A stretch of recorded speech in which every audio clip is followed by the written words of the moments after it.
chapter 15. At the end of every 7 years thou shalt make a release, and this is the manner of the release. Every creditor that lendeth aught unto his neighbor shall release it.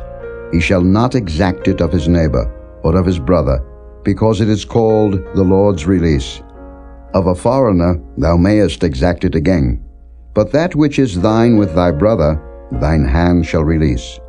Save when there shall be no poor among you, for the Lord shall greatly bless thee in the land which the Lord thy God giveth thee for an inheritance to possess it. Only if thou carefully hearken unto the voice of the Lord thy God, to observe to do all these commandments which I command thee this day. For the Lord thy God blesseth thee, as he promised thee, and thou shalt lend unto many nations, but thou shalt not borrow, and thou shalt reign over many nations, but they shall not reign over thee. If there be among you a poor man of one of thy brethren within any of thy gates in thy land which the Lord thy God giveth thee, thou shalt not harden thine heart, nor shut thine hand from thy poor brother.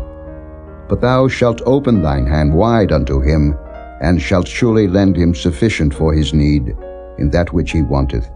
Beware that there be not a thought in thy wicked heart, saying, The 7th year, the year of release, is at hand. And thine eye be evil against thy poor brother, and thou givest him naught, and he cry unto the Lord against thee, and it be sin unto thee.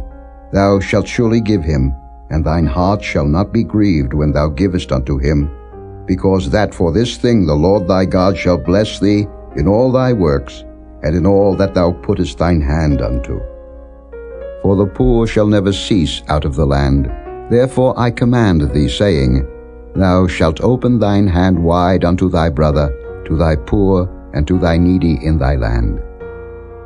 And if thy brother, an Hebrew man, or an Hebrew woman, be sold unto thee, and serve thee 6 years, then in the 7th year thou shalt let him go free from thee. And when thou sendest him out free from thee, thou shalt not let him go away empty.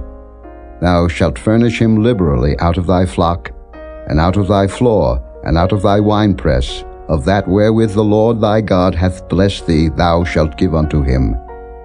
And thou shalt remember that thou wast a bondman in the land of Egypt, and the Lord thy God redeemed thee.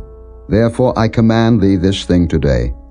And it shall be, if he say unto thee, I will not go away from thee, because he loveth thee and thine house, because he is well with thee, then thou shalt take an awl, and thrust it through his ear unto the door, and he shall be thy servant forever. And also unto thy maidservant thou shalt do likewise. It shall not seem hard unto thee, when thou sendest him away free from thee, for he hath been worth a double hired servant to thee, in serving thee 6 years, and the Lord thy God shall bless thee in all that thou doest. All the firstling males that come of thy herd and of thy flock, thou shalt sanctify unto the Lord thy God. Thou shalt do no work with the firstling of thy bullock, nor shear the firstling of thy sheep. Thou shalt eat it before the Lord thy God year by year, in the place which the Lord shall choose, thou and thy household. And if there be any blemish therein, as if it be lame, or blind, or have any ill blemish, thou shalt not sacrifice it unto the Lord thy God. Thou shalt eat it within thy gates. The unclean and the clean person shall eat it alike, as the roebuck and as the hart. Only thou shalt not eat the blood thereof. Thou shalt pour it upon the ground as water.